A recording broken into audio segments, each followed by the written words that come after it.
Brother, let's talk about breakups quickly. They're like emotional My car heart. crashes. I loved her.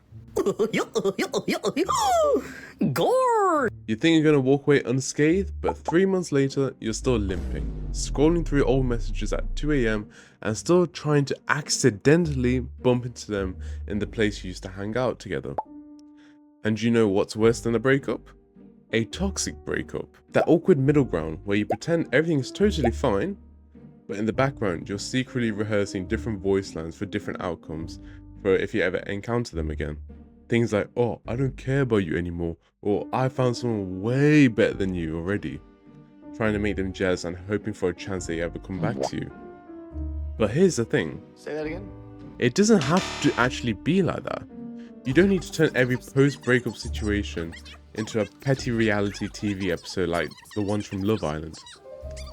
I learned this the hard way, and now I'm about to tell my story so you don't have to make the same mistakes. Back in sixth form, I was seeing this girl. It wasn't bad at first. We could talk for hours, laugh, mess around, and overall she was a really nice girl. Really nice. But over time, things got weird. There were personality clashes due to me acting like a hard-boiled alpha male, thinking that they would submit to me instantly if I acted like that. Then I started doing the tactics that they say, saying like ghosting her or randomly disappearing so I could pretend I was like very busy and making those money moves and looking all mysterious, nonchalant, dread hair. And I did all of that so I can gain more aura. And after we broke up, I was hurting like hell for 4 months straight. And guess what my coping strategy was? Acting cold, dry, nonchalant whenever she reached out. And basically I became the human equivalent of the K-text. But here's what I didn't realize back then. When you act like you don't care, when you're purposely making the conversation more bland and distant, you're not actually moving on from the past relationship. You're just marinating in the bitterness and calling it closure.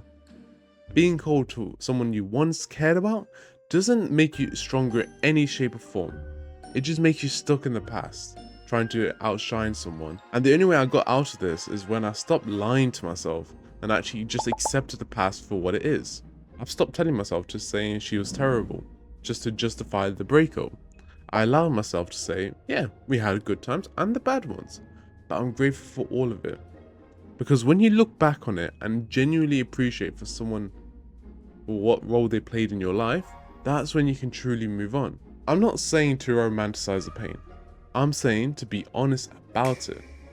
Those bad moments taught you some things. They shaped you. They helped you level up to your next relationship. I bet the person in your last relationship taught you something valuable that your past self wouldn't have known or you learned too late in life. The experience they give you either feels like a blessing sometimes or a lesson to prepare you for the future. When you stop demonizing your ex, you stop carrying this heavy negative energy into your future relationships. Because whether you like it or not, the bitterness will show up again, just wearing a different face. Now, a quick side note, I personally don't recommend staying friends with an ex after a relationship breaks up, as I've seen this many times in my past.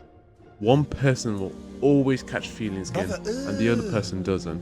My advice is that you can end it on a good note, wish them well and move on. That way, if you bump into them again in your day-to-day life, you can still be civil without reopening any old wounds from the past. Just remember the good times, learn from the bad, forgive but don't forget. Now, enough of me yapping.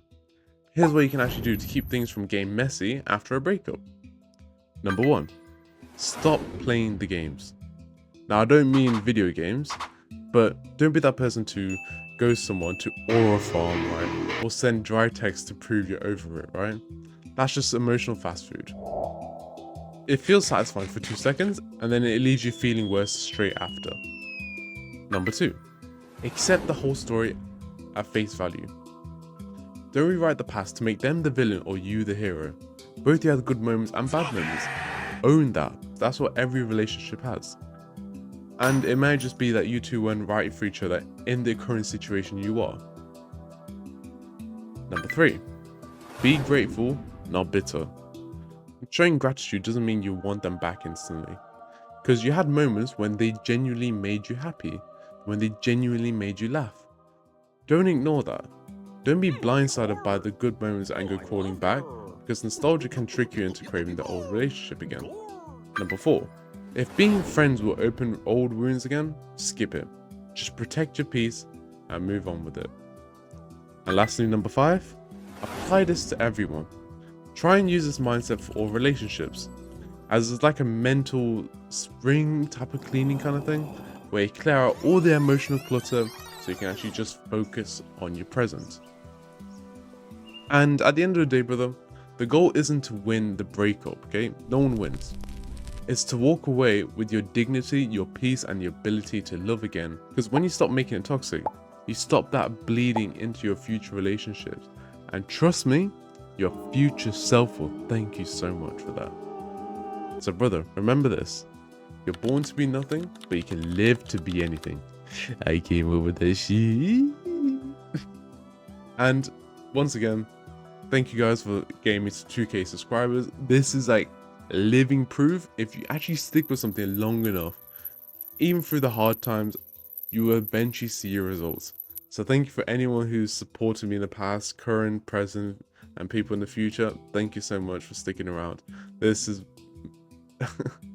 this is a lot for me. So I do appreciate anyone who's been here with me, stayed with me, and I couldn't ask for anything else more. So thank you so much. Thank you, God, for this opportunity. And the 2K question and answers will be out in around September time. So drop your questions below in the comments or via the Google form link I got in the description. And since they asked for that, a special shout out to these people: Blaze Gaming, God Rudra, okay, I'll put their names up, Homeschooling Mothers, and Paya Vias for tuning into the most recent stream as they wanted a shout out. So to wrap up the video, do you agree or disagree with my points? Let me know in the comments below, and let me know if you experience this kind of feeling or something similar to what I've explained in the video. If you have a problem related to this video, comment it down below and me and the others will try and help you out and assist you in that point. Comment this random word below to let me know you made it this far in the video and that you're a real one. So take care and bye.